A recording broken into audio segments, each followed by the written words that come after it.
Welcome to the Exhaust Notes Podcast. Hey, what is good, everyone? Welcome back to the Exhaust Notes Podcast. My name is Nick. I've got my guys Rohit and Todd with me. We are 2 races into the Formula One 2022 season, and today was a doozy. I don't know if that applies. It is a car reference, but it was just a crazy race. But let's get into it. How are you guys doing? What do you think of the race? First reaction. All aboard the Steiner ship. These colors don't run, and neither does Haas, apparently, because I just want to start an impromptu USA chant anytime Kevin Magnussen does something cool. And shout-outs to Mick Schumacher. Hope he's doing okay. I think there was at one point a shot of him against the race wall, so that's good news, but that was a hellacious crash, to say the least. You know, if you listen to the episode prior to this one, we talked about how dangerous this track is, and I mean, I don't know if it's ironically, but where he went off and what happened is not something I actually would have expected to see on this track. Like, that is not the danger that Todd and I were really kind of pointing out about the track, because it was like a weird, like, hit the curb and spin around the opposite direction type of thing that you just don't usually see in Formula One. Going 170, which is just nuts. Like, that was bad. And you could tell how fast he was going by him spinning out, hitting the wall, spinning around again, and then continuing to slide for, I don't know, what felt like a mile afterward. Another two turns, right? I mean, basically. Yeah, he hit another wall and kept sliding. But the biggest crazy thing to me, I mean, obviously the wreck was crazy, but when they were cleaning up the car and they tried to pick it up with the crane and it split in half, and not at the part where it's supposed to split in half, but like the gearbox and engine just fell out of the car with the wheels and rest of the car attached to it. So, guys, I saw 33 G's would be the I don't know how you say that, the impact of hitting that wall at 170 miles an hour. No, that was scary. And the other thing that kind of let me know something wasn't right was that very far angle that they took when they were showing the crash, but they weren't kind of zooming in on everything. And that's always worrisome, because you're like, please tell me all limbs are intact. Please tell me there's some movement on the driver. Please tell me he's responding in some way, shape, or form, because that looked bad. And it's one of those things that I don't want this new 33 million to ever kind of go through their first driver death this early into the cycle, if you will. Yeah, I definitely thought the worst when I saw it, because it was just horrendous, right? Like, I'm used to seeing the cars just fall apart, which is intentional. That's why they do that, and it's a testament to like how great the safety is on these cars, right? To put it into perspective, I actually looked it up yesterday. Like, 33 Gs, the most like most people probably ever feel is like half a G, maybe 1 G in a car, but like, if you've ever ridden on a commercial flight, that takeoff is approximately a half a G. So 33 times that, or what? Double that. Luckily for me, every episode I'm on with these two, it's 2 Gs, if you catch what I'm saying, homies. gang. Yeah, no, it's actually surprising that it was that little of G, and I say little facetiously, because Max, if you remember at Silverstone, hitting the wall again, supposedly going about 170 last year, his was like all the way across the track, across the gravel pit into tire wall, and that was like 56 G, and he walked away like relatively okay. But I mean, long story short, thank God Mick's okay and able to continue racing. I was a bit surprised they didn't try to throw another car together, try to put Fittipaldi in there as the reserve driver, because with that track and that race of attrition, you never know what could happen. He could have been right behind K-Mag, so we never know. Yeah, I mean, I was surprised about that, but I was honestly really surprised to see Mick doing interviews and basically saying, yeah, like, I felt like I could have raced today. I'm not even sore. See, I think at that point, Formula One has to protect the driver from itself, because I get that these guys have that machismo that's oozing out of them. Like, confidence is the name of the game when you are a Formula One driver, but just take the camera away from them, because I know there is a certain theatrical nature that we all have to kind of play into as Formula One viewers, and then also the drivers themselves have to kind of correspond to us. But yeah, that was just one where it's like, just let him be. The car should be the furthest thing from his mind, especially given the history of his dad now. Like, we haven't seen his dad in a hot minute. And that was my first thought, was like, his dad has gone through this really tragic incident. The last thing I would want is Mama Schumacher and Sister Schumacher to like have yet another tragedy in their life, especially considering it's the same thing. So I'm glad there wasn't any sort of symbolism there. Yeah, I think it was probably Aaron. It was either you, Todd, or Aaron in the Discord that, you know, brought up that Ralph Schumacher, Michael's brother and Mick's uncle, was actually talking about this, you know, in being interviewed while all of this is playing out, right? I think the scariest part about it, and like the thing that got me, is you found out after that the radio went out, right? And that's why they couldn't communicate with him. A lot of times when you're watching Formula One and you don't know what's going on, they cut to like a short clip of the driver, and then they play a little bit of the radio to confirm he's okay. And then they kind of move away from the stressful part of it as much as possible. But this was really interesting because they didn't have the radio, you know, from the impact, they lost connection on that. So you couldn't, up until you heard the track, you know, doctor, physician, whatever, emergency medical person gave that feedback that Mick was okay, you didn't even know. You know, it was really like a long time. I mean, it's a short time in hindsight, but it was like, I don't know, 3 or 4 minutes that feels like 20, because you're just like, we just saw this car get destroyed and we haven't seen any movement. Tell me he's okay. And he was still in the car.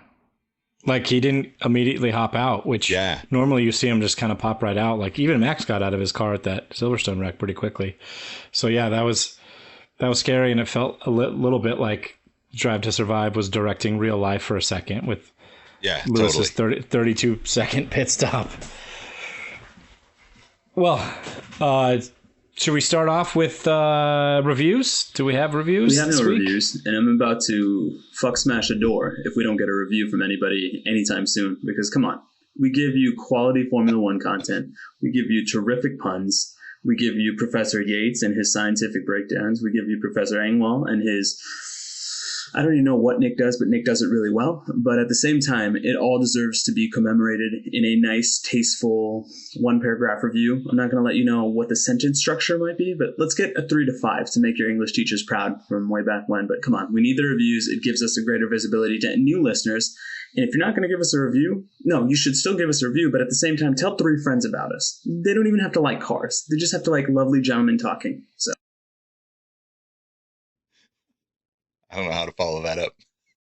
Yeah, I didn't really like your Steiner or your Gunther, and Nick is Dr. Helmut Engvall. He's Gene Haas. I don't know. It's just me like pitching different things to Nick and hoping that Nick never gets bored or never gets tired of me and my shenanigans. So thank you, Nick Engvall Haas. Never. We do want to start a new kind of idea that we've been talking about for the past few episodes, because we've collectively come upon some interesting wordsmithing that goes on in the commentating in Formula One. And because we've got so many people listening that are new to Formula One, we kind of want to talk about some definitions and get some clarity on some of the stuff that, you know, like a lot of you listened to the porpoising episode. So we're going to not necessarily not necessarily dive into an entire episode of one definition, but we want to talk about some terminology so everybody can kind of be up to speed on that kind of stuff. So Todd, what are we going to go with this week? This week, we're going to talk about undercutting and what that means. So I'll give a very vague description and try to sound smart for a second, and then you guys can give some color on it. But during a Formula One race, the cars are going around the track on a set of tires that is constantly degrading as it gets, you know, driven really hard if you have driven a road car and you turn really hard, you hear the tires squeal, or if you lock your brakes up in a car or whatever, over time that degrades the tires. In a race environment, tires degrade very fast. Over, maybe 10 laps, the tire itself might lose, 2 or 3 tenths worth of grip. So 2 or 3 tenths of a second worth of grip over that time span. So an undercut essentially is if you're following someone, right? Say you're 3 seconds behind them and your tires are degrading at the same rate. You could pit and, you're coming around the lap and the car in front of you decides to continue racing essentially. And you go into the pits and you change the tires. That new set of tires could be worth 3 seconds a lap faster, depending on where you are in your stint and the race. So you pit earlier than them to get a better set of tires, which gives you a essentially positive tire delta being a time difference between the two measurements. And when that happens, the time you would lose in the pit stop, because they're obviously going to have to stop to not have you overtake them. You can make up the time lost in the pit stop by getting a newer, fresher set of tires earlier. Thank you, Professor Yates. I think we kind of saw an example of this where, would you call what Charles Leclerc attempted to do, or was it a successful pump fake? Because I think he almost Jedi mind tricked Checo to do that a little bit early, no? Yeah, that was radio games, which was really funny to see Ferrari play, because they're historically, or at least the last several years, have not been good at race direction or pit strategies. They've been actually kind of comically bad in the last several years. So for them to be leading and say oh, we're boxing this lap for new tires, almost blatantly, kind of snickering as they said it, and then causing the Red Bull to pit and then stay out was a great pump fake, as you called it, Rohit. Yeah, I mean, it was really interesting to see that. To your point, they are very, I don't want to say disorganized, but they come across, I guess, a little less strategic on the radio when you do hear them talking over the past 3-4 years. But also, you just don't expect those kind of pump fakes from Ferrari. They're a very straightforward, we're Ferrari, we beat you on the track kind of mentality, or marketing, speak, I guess. I mean, this may sound a little xenophobic and it's not my intent, but it's always interesting to hear the radio engineers or the radio analysts come on. And I'm conditioned to hearing English voices or English accents, so they sound a little more regal and professional. And then to your point, Ferrari comes on, and at times it's the most stereotypical Italian accent this side of Mario from Mario Brothers, where it's we need to box right now. And I was like, are we sure this is the best voice? We couldn't hire some intern to just relay the commands. Do we really need this? But yeah, I mean, it worked like a charm, because to your point, Todd, they were snickering and it was yeah, we're going to box. And it was almost equivalent to Borat telling the not joke from the first movie, where they just held it a little too late. But ultimately it made a lot of sense. So kudos to you, Ferrari. And maybe this is part of Matteo Binotto's plan to only speak Italian when the cameras are on. That's a great call. Yeah, it's however it worked out, or if they were really planning to pit and then they wanted to pump fake and see if Red Bull would go in the pits just to see, and maybe they would have pitted the next lap if they both stayed out. I don't know, but either way, I think they accomplished what they were setting out to do with the radio communication, and maybe they were trying to do the inverse of what I said earlier. Instead of undercut them, overcut them, which is we'll get into at another time. Yeah, I think that the just the overall pit strategy is an interesting part of the conversation tonight too, right? Because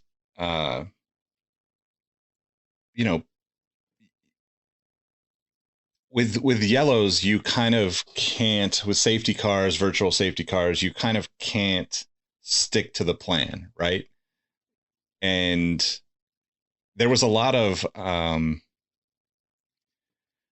just surprise kind of things in terms of pitting. And I mean, there was even slightly close call with Carlos Sainz and Max in the pit when Max came in and Carlos was going out, or maybe that was flipped around. I can't remember. But Lewis Hamilton only pitted twice, right? And, to the conversation around tires degrading, pit strategies, it was kind of interesting because he and Kevin Magnussen ran, I can't remember how many laps, but a significant amount before pitting, and they ran on the hard tires, where everybody else kind of was like, okay, well, this is going to be a 3-stop. We're going to pit, or 2-stop. We're going to pit, I don't know, 15 in, 20 in, another 15, 20, another 15, 20 type of thing, right? Yeah, I thought that was really interesting. That's so to answer your earlier question, Hamilton did 39 laps on those hards. Yeah, which was insane. Really crazy, and kind of got a bit screwed with that second virtual safety car, because he was like, oh, what's going on or whatever. And then when they came around, he's like, oh, can we box? And the guy's like, yeah, box. And it was too late. He was past the pit lane entry. So yeah, to your point, Nick, you can have all the strategy in the world, and then the first wreck or the first safety car or the first time somebody spins out or breaks down, all of that's out the window. And I know that they plan for all of these things to happen, but you never know what lap it's going to happen on, what cars it's going to involve. It could be your rivals. It could be somebody at the back of the grid. It's just complete chaos when it breaks down into that. And then, with the other safety car, breaking down in the pit lane, you can't really, how many of their scenarios, I know they use computers to run simulations of the races. How many of their simulations do they have with that car breaking down in the pit lane and closing the pit lane? Yeah. I like to think of Formula One teams normal human beings have a plan A and a plan B as a backup, maybe a plan C if you're a really well organized individual or family or organization even. But I like to think that Formula One teams are we've got plan A to Z, then we've got double A to double Z, and then we probably got triple A to triple Z. But you still aren't gonna bet on. I mean, even just the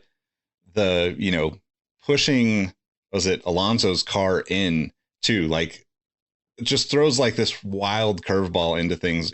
Even taking away in my opinion, taking away the safety car, right? Because they had a virtual safety car for that. But seeing guys on the track pushing a car down the side of the track as you're going, because they're under, what's the limit for a virtual safety car? Still 80 or 90, 110 miles an hour or something like that? Yeah, it's 40%. You have to reduce speeds by 40%. As 5 guys push a Formula One car 10 to 15 feet to your left, is wild to think about. Just wild. No, I mean, I think that was a couple things I wanted to get your perspective on. You guys kind of touched on it, but first thing is first, if AAA doesn't have that sort of marketing plan rolled out to Formula One now, because of you, Nick Engvall, they should, because I think that's a delicious bit of symmetry. Secondly, the thing that struck me as still a casual/new viewer was, we kept hearing about this. Checo was kind of screwed by the first safety car. Lewis was screwed by the second. What exactly was that? Because you guys are kind of hinting at it, and I'll be the one that asks the dumb, but hopefully not too dumb question of what exactly causes that disadvantage for those two drivers in that moment. Is it the fact that they are not allowed to do certain things that they would normally be able to do in a matter of a race, such as going into the pit or boxing? Or is there something else on top of that as well? Yeah, so I'll explain the Checo one. Maybe Nick can explain the Hamilton one. So basically, Checo pitted right before the safety car happened, and you lose, I don't remember what the actual time loss is for the pit stops there, but let's say 20 or 30 seconds from entering the pit lane to exiting the pit lane. They have a time measurement. You always see on the screen 1.9 seconds or 2.9 seconds. That's the actual physical time it took to take the tires off the car, put the new tires on the car, and it starts going again. The actual total time loss, because when you're off the track in the pit lane, everybody else is still going, 150, 200 miles an hour. So you're only traveling, depending on which race it is. I think the pit lanes are like 40 or 50 miles an hour, like speed limit. Depending on the track, it's different. But so Checo pitted and he lost that 30 seconds. And then immediately after that, the safety car happened. So when you pit, you're obviously going to lose time and people might go in front of you because you're pitting at a certain time and they're only a few seconds behind you. Him counting on the fact that he can get out there and, undercut, like we talked about earlier, get his tires up to temperature and go racing at his normal speed again. But then when the safety car comes out, all drivers on track, either a regular safety car or a virtual safety car, let's say virtual in this case, because I think that one was a virtual safety car, everyone on track has to reduce their speed by 40% and there's no overtaking. So you essentially get what's called a cheap pit stop at that time. So you're losing a lot less time to everyone else on track because they're only going 110 miles an hour versus 200 miles an hour. So by him pitting earlier and then the safety car happening, everyone else got to stop under the safety car and get tires on while they're losing less time, which in that instance did he go into third or fourth after that? Fourth, I think. Was it fourth? Yeah. So he lost 3 places just by pitting and then the safety car happening. So that's how he got screwed. Yeah, I think on top of that, the kind of getting back up to speed and catching up, right? Like in theory, you would come back out on fresh tires. You'd have an advantage over anybody that's on the track longer than anybody that didn't pit. But because you also just can't go fast, you're like not only losing that just straight off the clock time in the pits and like the delay of everybody else not having to lose that time, but you can't catch up, right? Like the catch up part of that, cool, I got new tires, you completely lose that advantage in a sense, right? On top of just the times and, like the free pit stop conversation. It's like multi-layered in a sense in the way that these guys everything has to go right. And like when you're talking about races that and qualifying and all this stuff that is, hundredths of a second difference determines so many of these races and so many of these qualifyings that, all that stuff in a race can be really disheartening too. Like you've seen a lot of guys just like, Checo definitely kind of held his own and stuck to it. And I thought at the end he might actually get signs, but it's just a lot of, I think, mental wear and tear when that happens too, because especially when you're the only person in that instance, right? He's the only person that kind of got screwed by that timing. And in regards to Lewis and his situation, so the pit, when there's a safety car, the pit is open for a certain amount of time, closed for a certain amount of time, right? So he, like Todd mentioned, was notified to pit just too late when he passed the pit line or the pit lane. But as Max was kind of complaining about Leclerc the whole race, if you cross that white line, you end up getting penalized. So if he would have, knee-jerk reaction and pulled into the pits, he's gonna be penalized for it anyway. So he had to take that extra lap.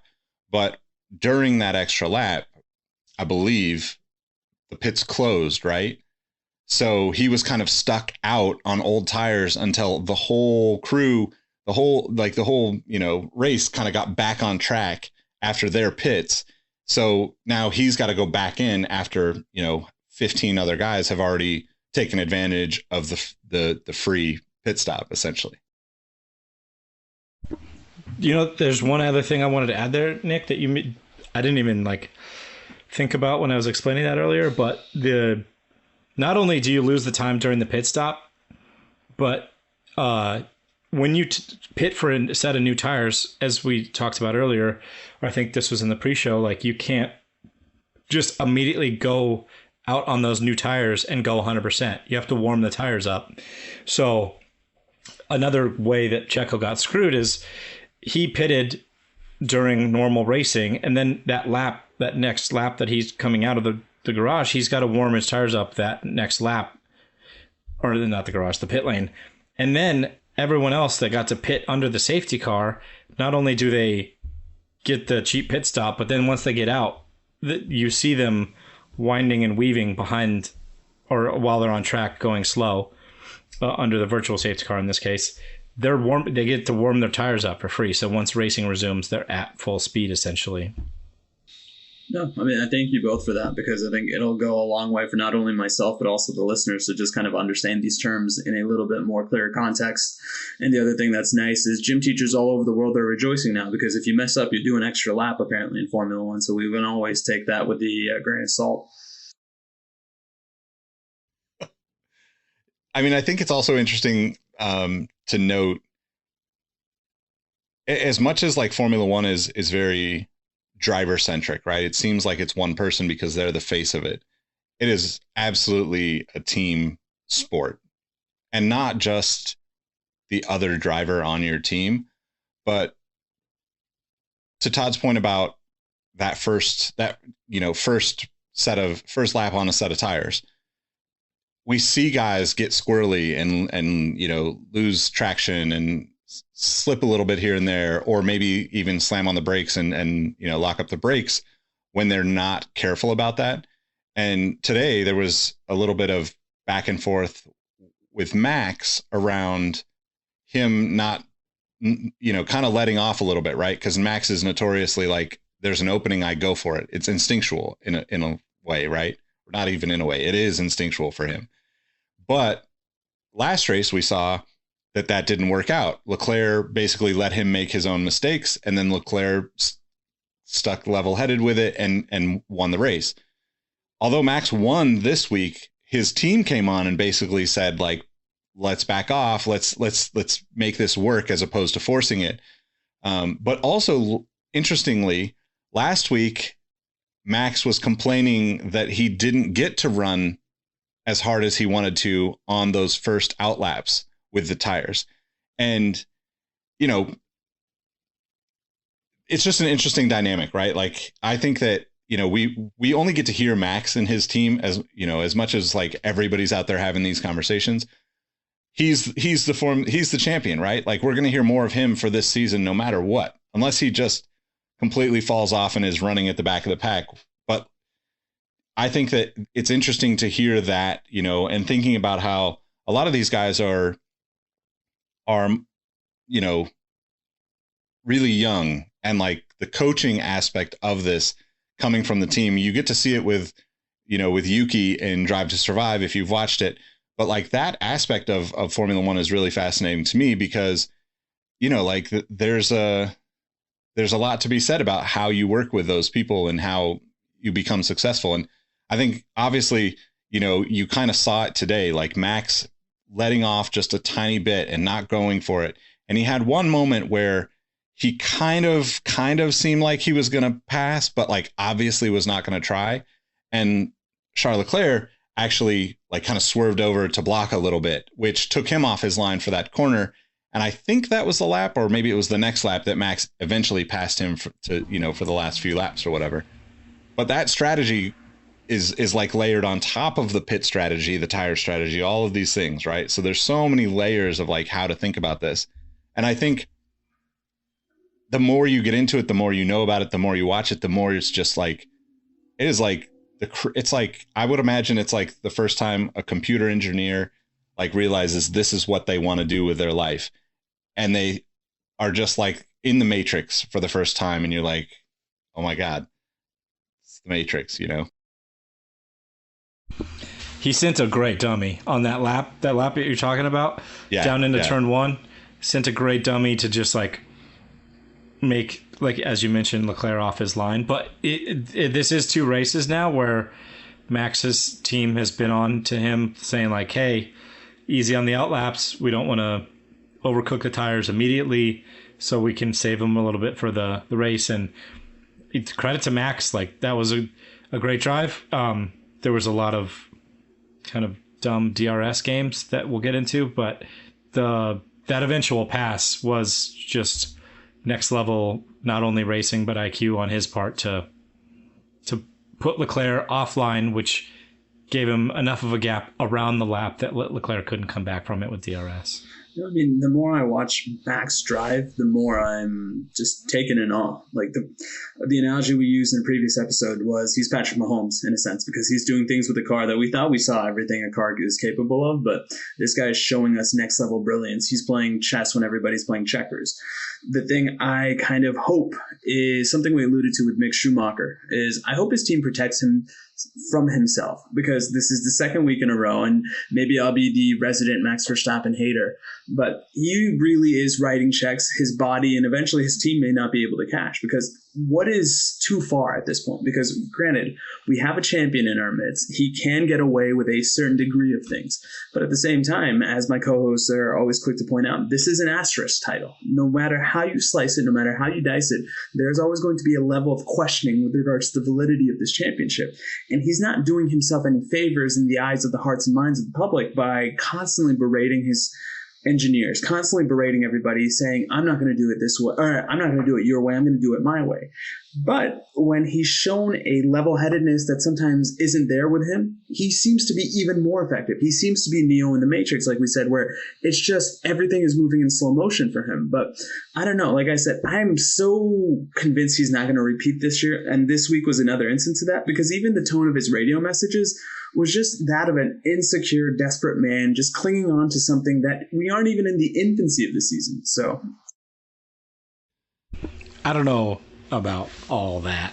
I think that's a stretch, but I do like the Patrick Mahomes reference. He like drives like Patrick Mahomes plays football, and he talks like Jackson Mahomes allegedly TikToks. Probably. That's probably the equivalent. I don't know who Jackson Mahomes is. Who is this? But isn't that his brother? I was being silly. Okay. I mean, yeah. Well, yeah. Max is a. So the interesting thing about it, and the thing I keep thinking about,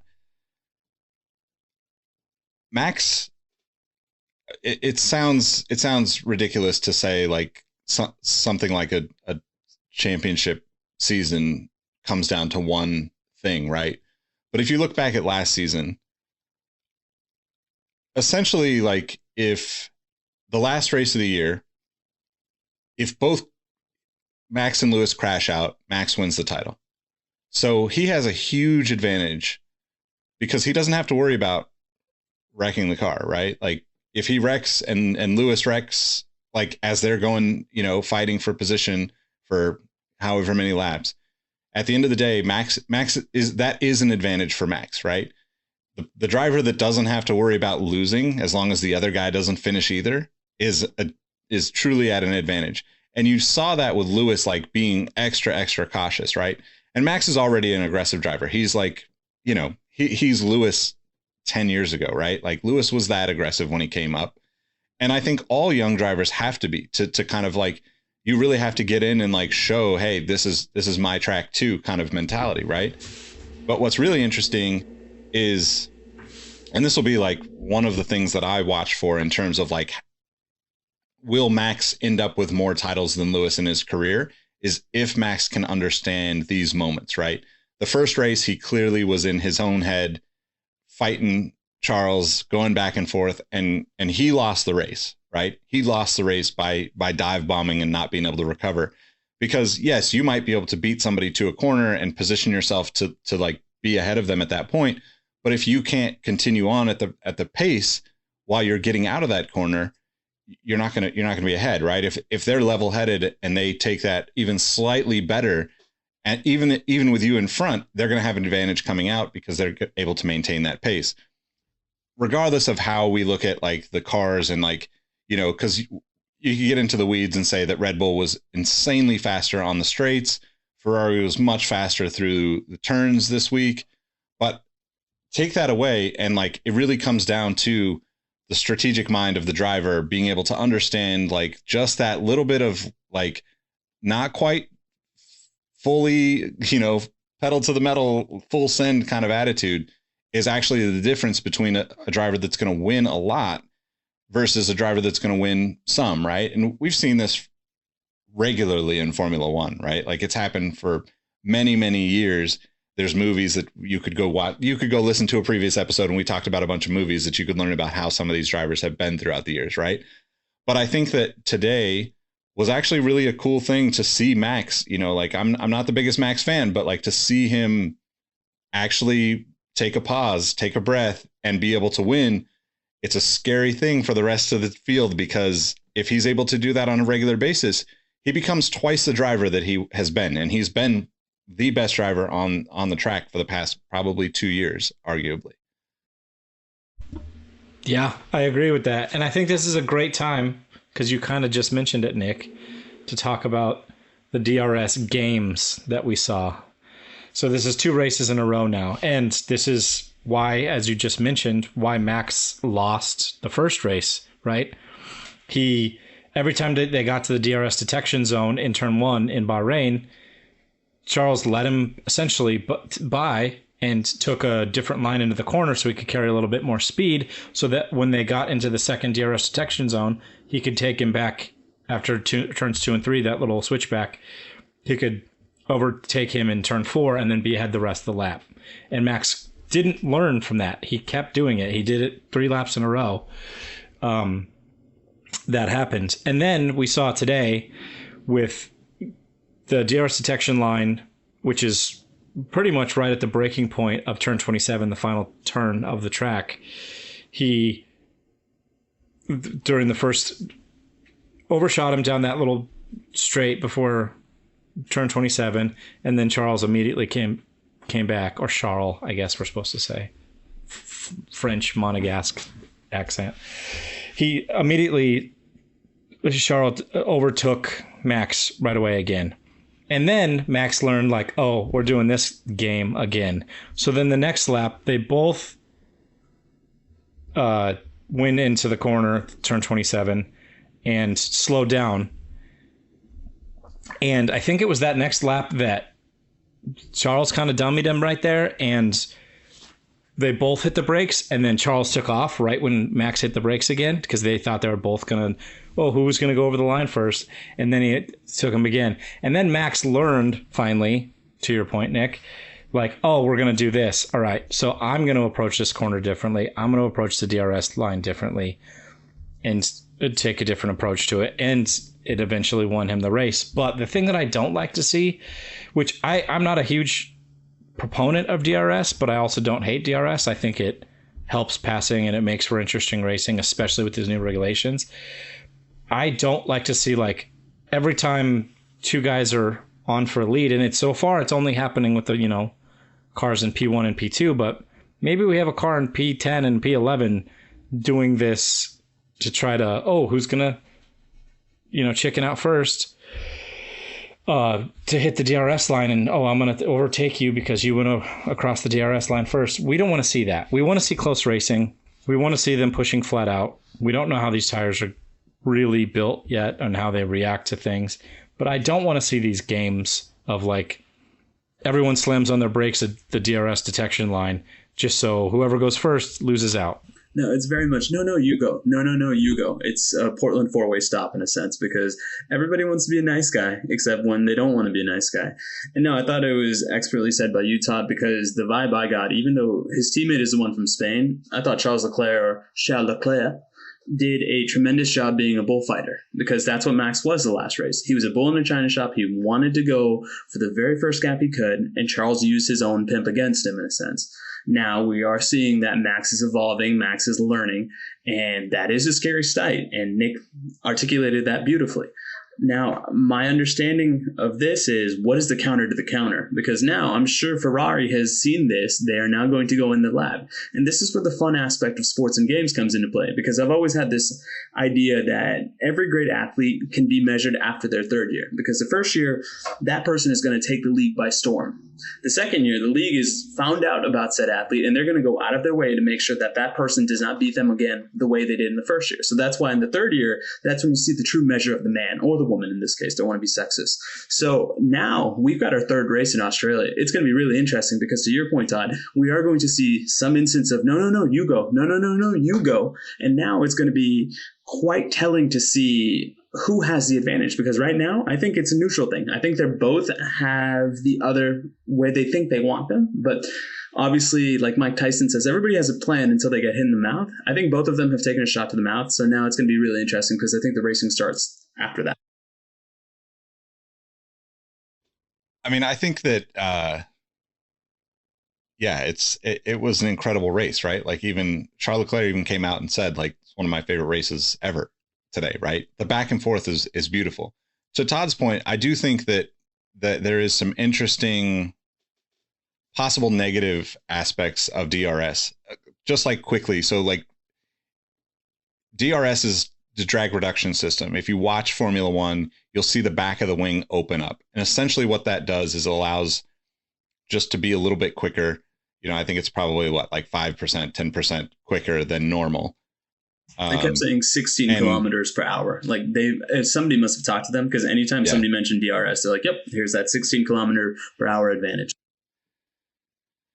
Yeah, so if you have DRS, which is determined by when you cross the line and being within 1 second of the person that's in front of you. So, you know, in the example of Max passing just before you go into a DRS zone, Leclerc letting him pass opens it up so he has a 16 kilometer per hour advantage over Max through the next handful of turns or whatever it is, depending on the track. And I think that the interesting part about that is we've never seen it become such a strategy and such a cat and mouse game, right? But prior to this year, the cars weren't close enough where, you know, like you would see people pass using DRS, but almost exclusively on a long straight, almost exclusively like pass and be gone.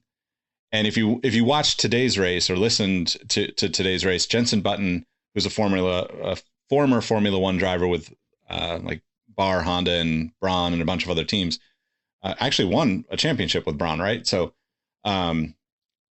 he basically explained it as like this, you know, this is like the first, like the best use of it, right? He was just giddy at the end of the race because seeing all this back and forth is like, although there's like that element of like gamifying the actual driving aspect that is kind of like offish a little bit, to Todd's point, is also making a really exciting race. And once we start seeing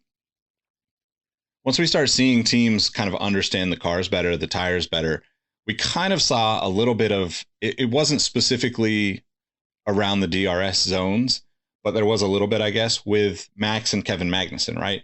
These guys are, you know, what at that time 7, 8 on the grid, maybe, I think, further back, right? So like, and Magnussen is you know, in a Haas car. Lewis is in a Mercedes that arguably is probably the worst performing Mercedes he's had in 10 years. And to kind of, we didn't even get to see them battle, to Todd's point, right? Like, because it was happening kind of coinciding with all of this upfront stuff between Leclerc and Verstappen, it wasn't as like in our face to be able to see like how they use those DRS zones. But the back and forth between those two is like everything we've been hoping for Formula One for all these new rule changes too. So hopefully we continue to see like this like really competitiveness, but also, yeah, I would hate for that to become the dependency on passing, right? And playing that game, you know, and this track and the last track were like kind of perfectly set up to like make the DRS zones the game and the deciding factor. I don't think that will be the case on all tracks, but it was definitely fascinating to see that and to see kind of, you know, like to Rohit's point, got you here, you got me there, next race. But if that's the case, and these two guys go back and forth for the entire season, like this season is going to be incredible, regardless of however anybody else finishes. Yeah, no, that's a great point. And I don't want to sound like I don't like the racing that's transpiring. I just don't want it to be every race is someone's gamifying the DRS zones, which it maybe won't happen. And there's things they can do to fix it, right? They can move the DRS detection line because they have to be within 1 second of the car ahead. at a certain point on track, and then once they get to the zone that we've been talking about, which is another line on track, then they can open the rear wing flap and go faster or whatever. But they can move, they could do things like to this track specifically, or Bahrain last week, where they move either the DRS zone itself, so it's not as powerful as, say, it was down that main straight, or they can move the detection line earlier in the track or later in the track, so that one last corner wouldn't matter in the same way, that they won't be literally locking their brakes up at the same time to try to, who's gonna, you go first, no, you go first.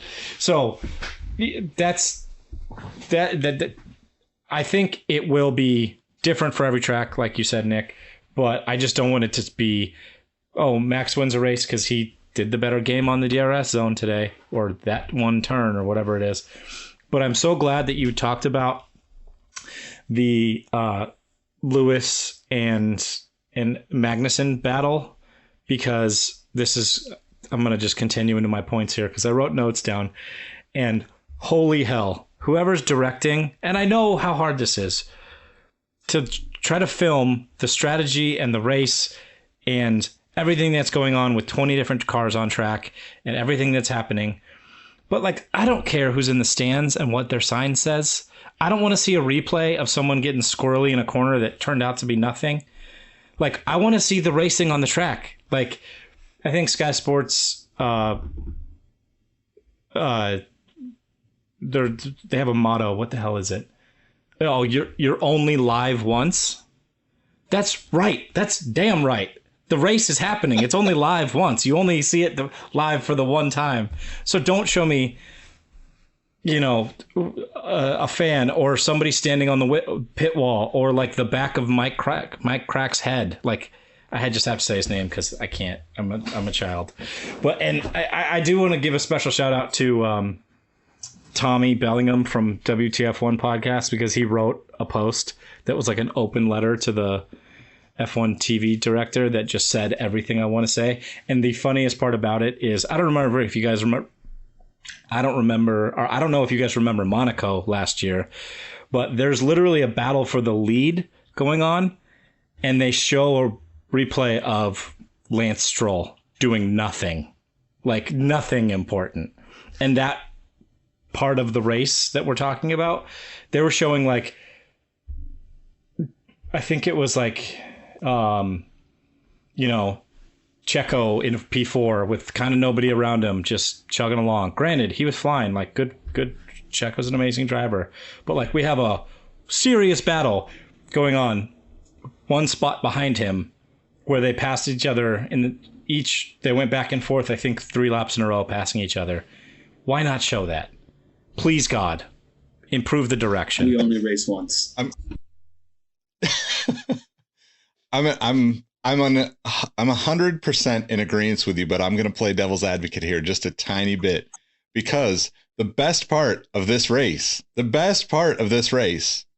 could have been the 2 Alpine cars, Esteban Ocon and Fernando Alonso, going back and forth for 4 laps and just battling each other. And they stayed on them almost the entirety of that battle. 100% agree with you, but that was a battle. It's imagine if they showed, they were showing that battle, and then all of a sudden they cut away to my beloved Danny Rick in P18. Yeah. Or cut away to a fan with a sign that's "Go Checo" in the stands. No one gives a shit. Just show the racing, show the overtakes. Replays are cool. They do fill in a little bit of color. Because they can't show all 20 cars at the same time, that would be chaos. Our brains couldn't understand what's going on if we were watching all 20 cars on 20 screens. But show the passing. And if you need to show a replay of somebody getting squirrely because of a certain track element, we saw Alonso had a really good catch. Actually, it was could have been the same wreck that Mick had. He went over that curb into turn. Yeah, I was going to bring that up. Turn 7, 8, 9, that little complex. He could have done the exact same wreck as Mick. Show that that oh shit moment, and then like his recovery, which was amazing, car control, and the dude's like, as old as I am, which is crazy.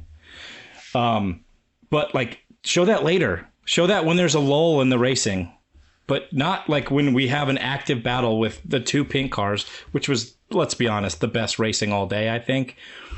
The two pink cars were going at each other, and I love Otmar so much for not like instituting team orders immediately and letting him go at it. It was just amazing. It's a great bit of parenting. You boys are going to be boys, so he's just like, yeah, they'll figure it out, but it's not going to impact the team. I feel like that was the thinly veiled, strong assessment. Like, this isn't going to impact the team. Like, he doesn't have to say that, but I guess the question I got, because I think I'm the resident Alpine appreciator, who is number one on this team? Because I'm still convinced it's El Plan himself, Fernando Alonso.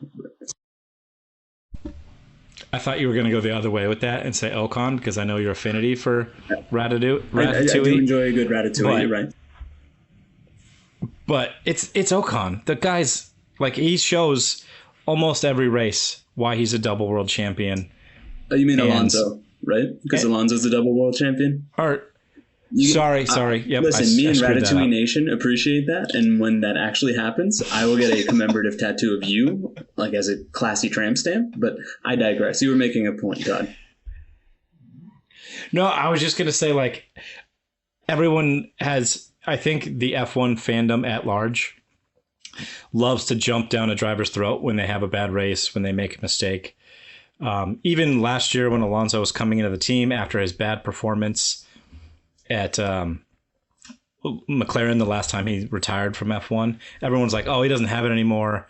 He shows it weekly why he's so damn good, and the car control and his wheel-to-wheel action. I love him so much. And now that he's not like a hothead asshole like the aforementioned Max, I'm sorry, Aaron, but yeah, he's just a great person, and he's like taking Ocon under his wing and trying to show him all of his tips and tricks, which just makes him better. He gave him a masterclass on the track today. Like, anytime Ocon tried to do something, it was just like, you don't want these droids. Go ahead and just hang back, young fellow. Let the old dog show you some more tricks.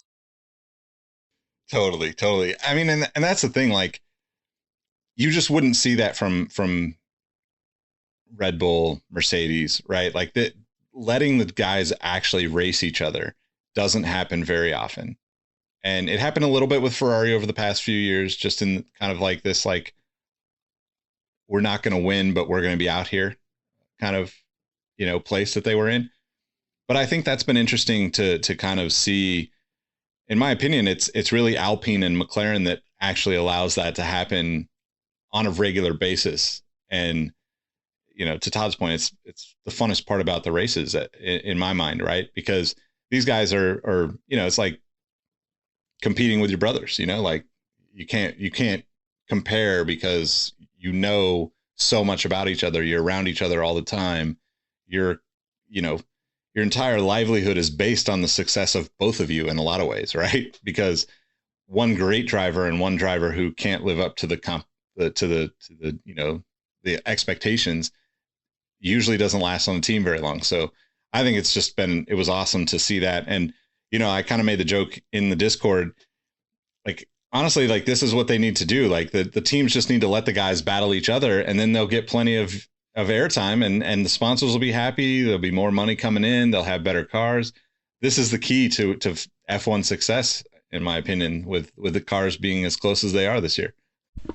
Could you imagine, like, the points, if like the point system was only counted against your teammate, like, and they were just racing their teammate in the same cars? Like, talk about the TV direction. Holy shit. Yeah. They would lose their minds. But I do want to ask, because we talked about this in a little bit on the pre-show, and I was just looking at the lap chart again. I don't remember how it happened exactly, and I think you guys were saying it was the other way around. But while the pink cars were battling, I could have sworn Alonso was in front. They went into turn one. Alonso overcooked it and then went wide into turn two, I guess that is, and then stayed ahead. And what we said when talked about last year in the racing, and gained a lasting advantage by going off track. I could have sworn that was Alonso in front, and then he didn't give the place back. No, and I think I had the opposite memory of that because I thought, yeah, exactly.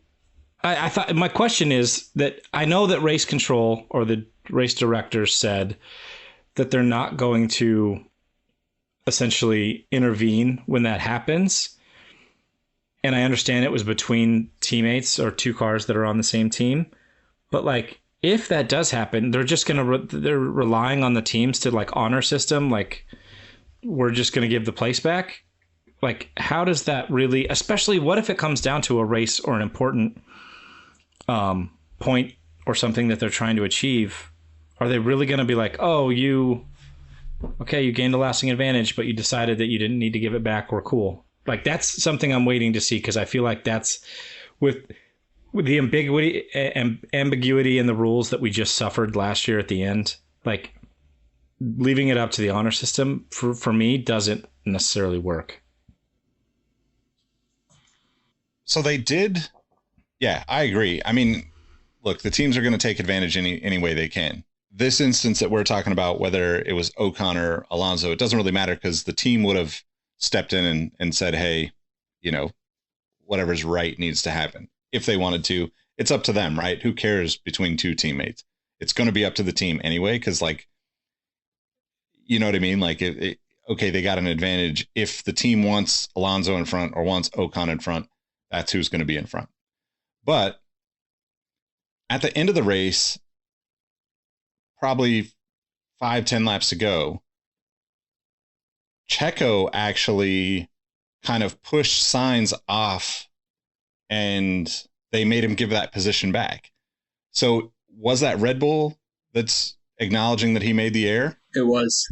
Yeah, so Go ahead, it was Red Bull, because I think they even played the radio message, and it was something as simple as Checo's race engineer saying, hey, we have to give the place back. This is the rationale behind. And to Checo's point, he just slid aside. He didn't refute it in any stretch of the imagination.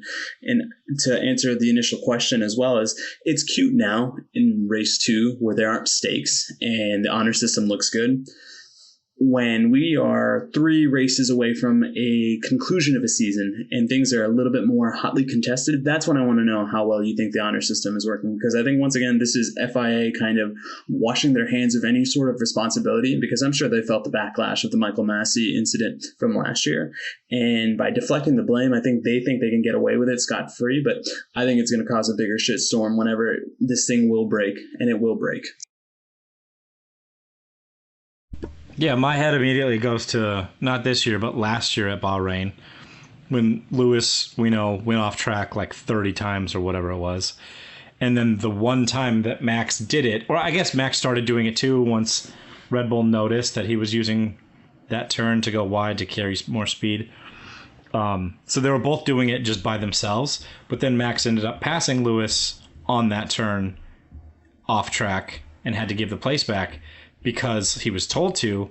But you think if that situation repeats itself between the two front runners, that they're going to be like, you know what? We got off track. They're going to say, no, he pushed me wide. I was pushed wide, or the cause of that was the other driver. That's why I went off track, and I'm not going to give it back because that's racing. He pushed me. I went around, you know? Like, I just think it's a recipe for disaster. Or the other thing, which I don't know if they're doing yet or not, because I don't know if that situation's presented itself, is are they just going to, if the team chooses not to give it back, are they going to look at it later and then say, oh, time penalty, so you're behind them anyway? Or if 3 racers finish within a second of each other, are they going to be like, oh, you're now 2 places because you didn't give the place back? You know? Yeah, I mean, that's terrible if that's what ends up happening, right? I mean, that's terrible for the fans, because if you're watching a race, you see the finish. I mean, it doesn't happen very often, but if as a more long-term fan, right? Like, there's been plenty of times when, you know, positions have been pulled, guys have been disqualified afterwards, et cetera, et cetera. But it's a terrible experience for the fans, in my opinion, to leave that leave the like possibility of happening after the race is finished. In my opinion, it needs to happen within the race as much as it possibly can. I get that there's instances where you're just not going to be able to penalize somebody or see something, but like, yeah. You're the governing body, make the call. Don't pass the buck. Like, that's to me is, and I don't like using the term because there's a loaded aspect to it, but that's cowardice in my mind, and grow a pair. Maybe. I mean, I guess we'll see if it plays out this year. If it doesn't, and that honor system works, cool. If not, I guess we'll maybe have another sour race or sour ending. Not that it's going to decide a championship again, but the possibility that it could. Who knows? Yeah, I mean, yeah. And if you look at last year alone, right, it's just ridiculous to even think that this was what came out of all of these conversations, because, I mean, these guys are on the radio fighting for every split second that they can get. If they can negotiate something with Massey last season, they are, right? Like, to be able to have that insight last year and to be able to hear it, like, it's a blessing and a curse, right? As I said before, you couldn't pay me billions, trillions, whatever amount of dollars to have that position and have to listen to all these egotistical maniacs try to tell you how to do your job while there's 20 cars driving 200 miles an hour around in a racetrack. Like, not to mention all the other people that are dependent on that role, but to like have any kind of possibility that is up to these guys to kind of choose their own destiny in a sense, right? They're all going to choose to win. They are all like type AAA personalities. Like, they're all out there to beat each other every second and every moment of every, I'm surprised we don't see them like literally physically running to the podium just to say, well, you might have beat me on track, but I beat you to the podium. Like, that's how type A they are.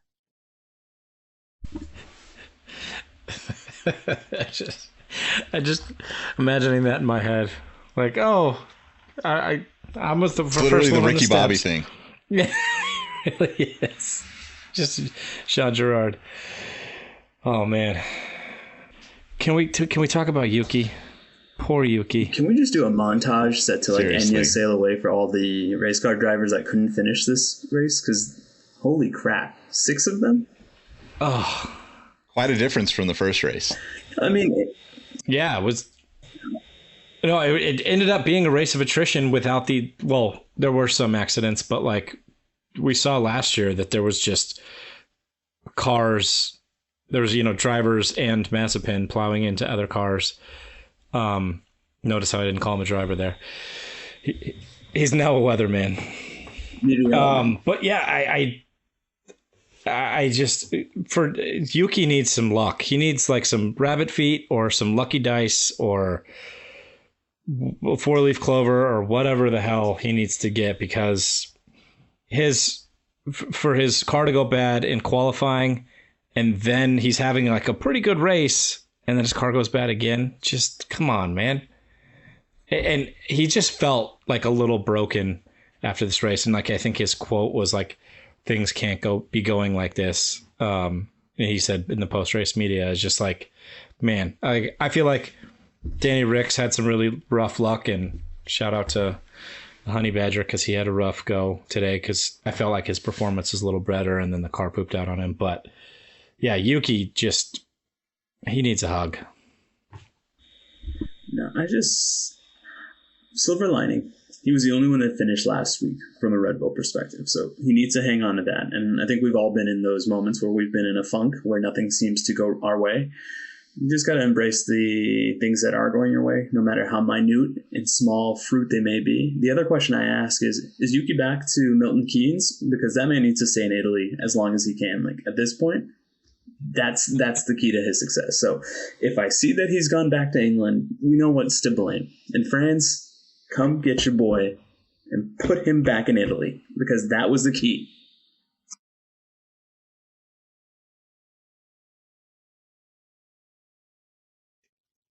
It's tough too, because you literally have no chance, right? Like you go through the entire, first 3 days of, being at the track and practice qualifying, and literally on the warm-up lap, right? It's got to be the most disheartening way to feel like, to have all that buildup of emotion and energy and just like, and then to like not even be able to participate. It's got to be like one of the worst feelings I could ever imagine. Yeah, man. Like, but as Rohit mentioned, like, this turned out to be a race of attrition in the weirdest way, because like 3 cars within 30 seconds died. We had Danny Rick, Alonso, and Bottas. Who was the third? Was it Bottas? Yeah. They just like went poop all of a sudden. And it was really interesting for me because I remembered back to the first, or well, the testing in Bahrain, or was it Barcelona? Barcelona. Yeah, Barcelona. Barca. Every F1 journalist was like, wow, this is so unusual for testing. You know, like they think that we're thinking back to the last big rule change when we entered the turbo hybrid era and cars were dying left and right, popping engines, et cetera, et cetera. And now we have that again after they just praised, oh, we have so much reliability now. Was really interesting. And I hope that we still have things like this happen. I feel bad for the guys that went out of the race due to no fault of their own, mechanical failure or whatever, but it is going to mix things up. It's going to make for an exciting championship, but just not my boy Yuki, especially, I mean, somewhat like 1% selfish because he is on my fantasy team. And that's, you know, I could use a little help. We could all use a little help if we're being honest. I was just looking at it. I think all of us have had at least 1 week, and it's only been 2 weeks, where we've seen 2 members crash out of our points. So it's going to be a long season in that regard. Are you worried about Yuki in the sense that if he doesn't have the season that Red Bull expects, is he gone?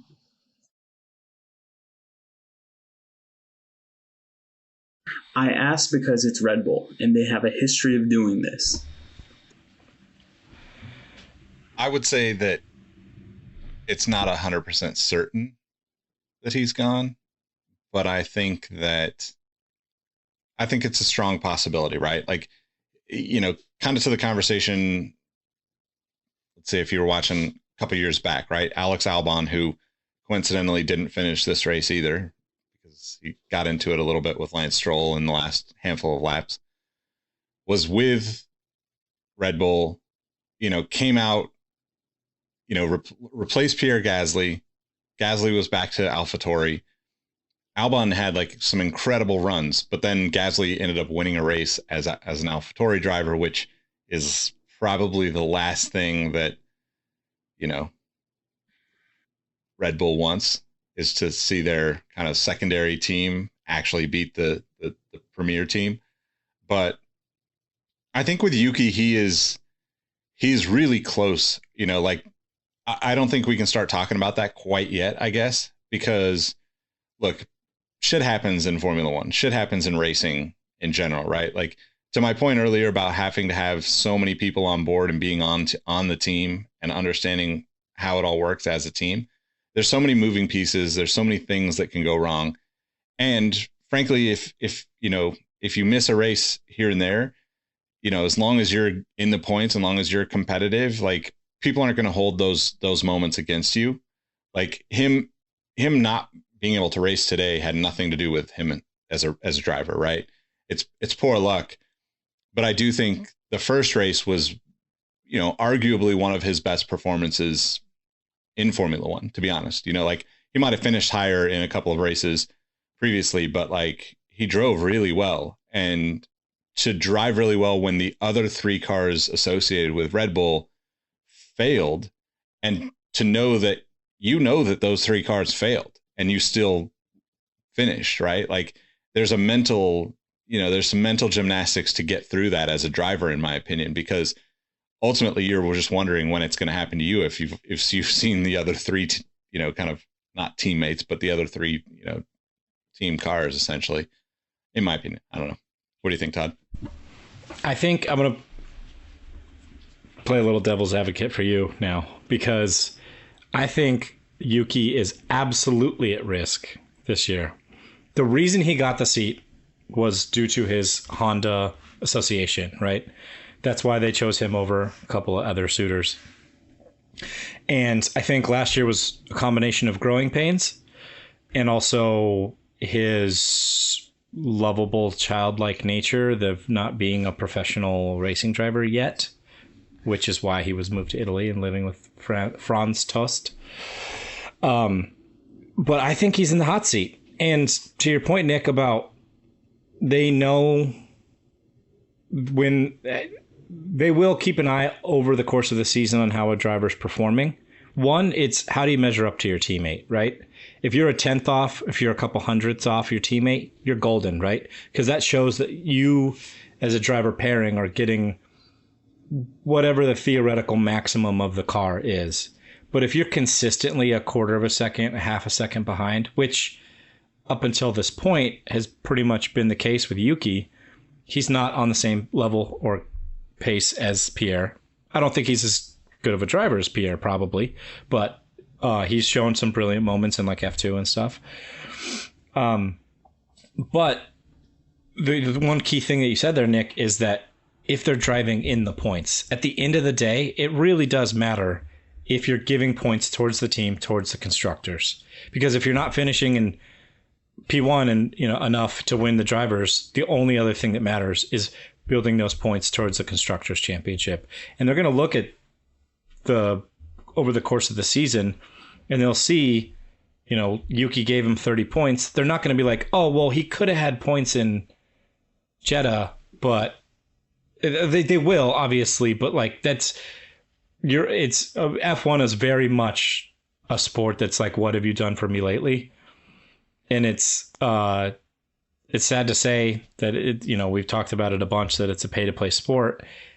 I don't think that now that there's as much of a tie to Honda, that we have these new RBR engines that look to be not as cool as we thought initially. If he doesn't producing results with the car when it does finish like consistently, and he's on the same pace as Pierre, I think he's gone this year. See, I should have had a caveat that I was just planning for Rohit's prediction of a third Red Bull team by the end of the season, which, we don't even have to worry about it. Yuki's got it made. Listen, from my mouth to helmet Marco's ear, because I'm slightly worried about our boy Yuki. The other thing I was kind of interested to see was, would Haas throw a second driver out there? They didn't. And kudos to them for maintaining, I guess, a sense of loyalty. But as Todd alluded to, the F in Formula One often stands for fickle. And that's exactly what these guys are. Give me my points or get the hell off my team. And it is going to be a very interesting subplot to see, because one of us also predicted that we would see 5 racers depart the grid this year. So I may have added stakes in the game. I don't want to be that guy, but I have to be the guy, because otherwise we're too nice of a panel.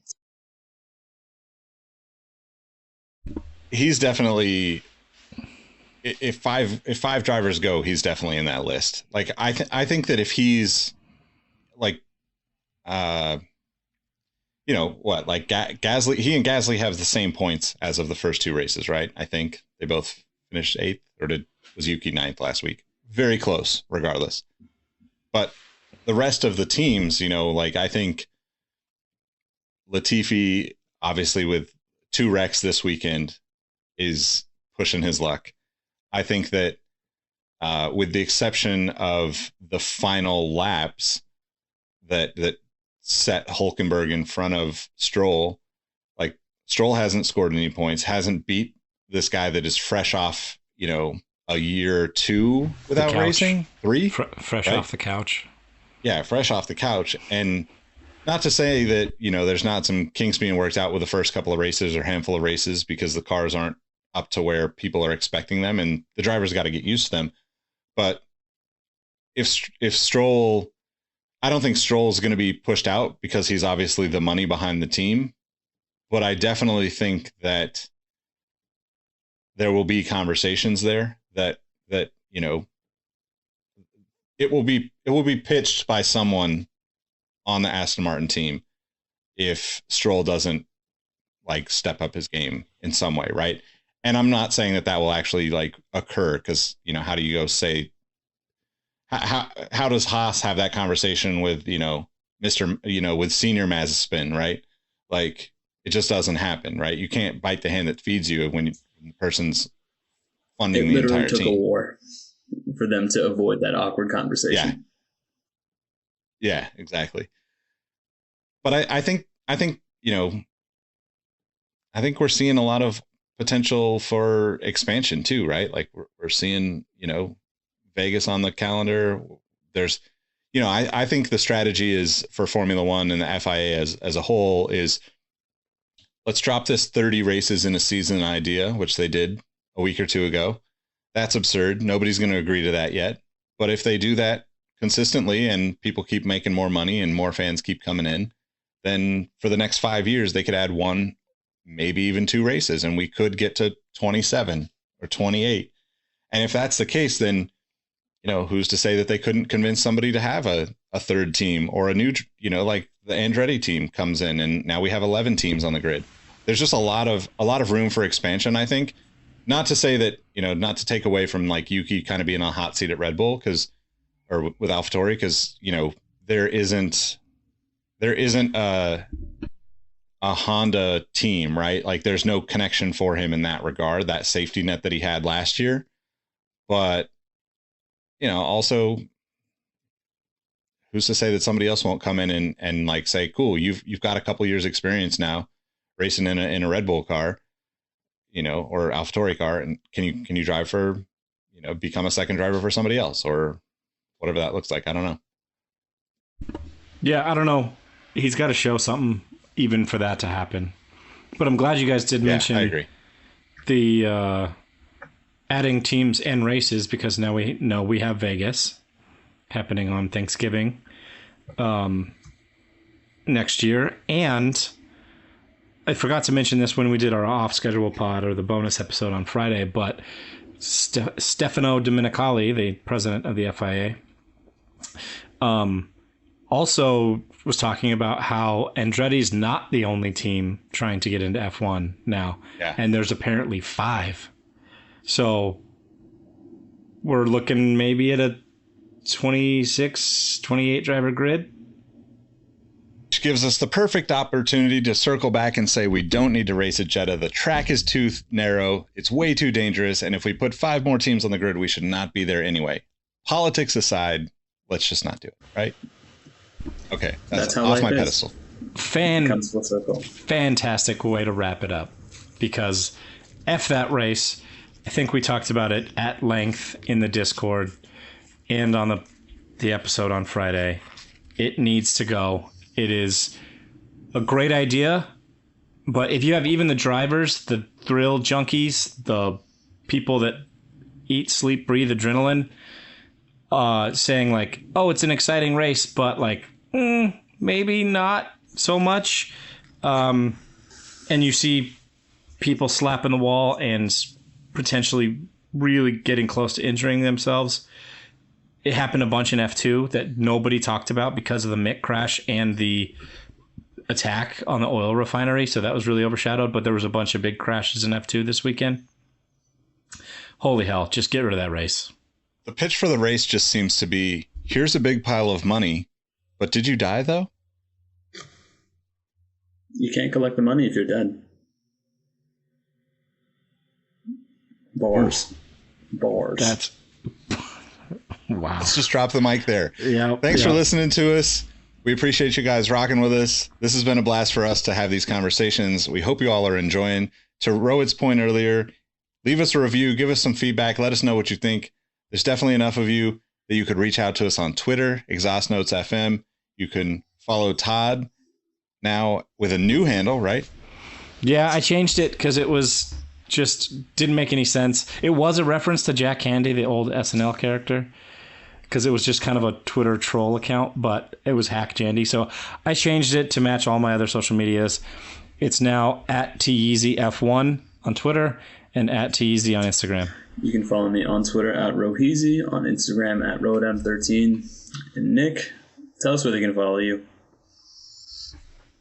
I'm at Nick Engvall on all the platforms, and I am in the Discord on a regular basis. We've had some great conversations in between races, so that'll be the first link in the description if you want to join us. Thanks for supporting us. Thanks for listening. We'll catch you on the next one. Write a review, Greg. You're my boy, Danny Rick. Write a review, Aaron.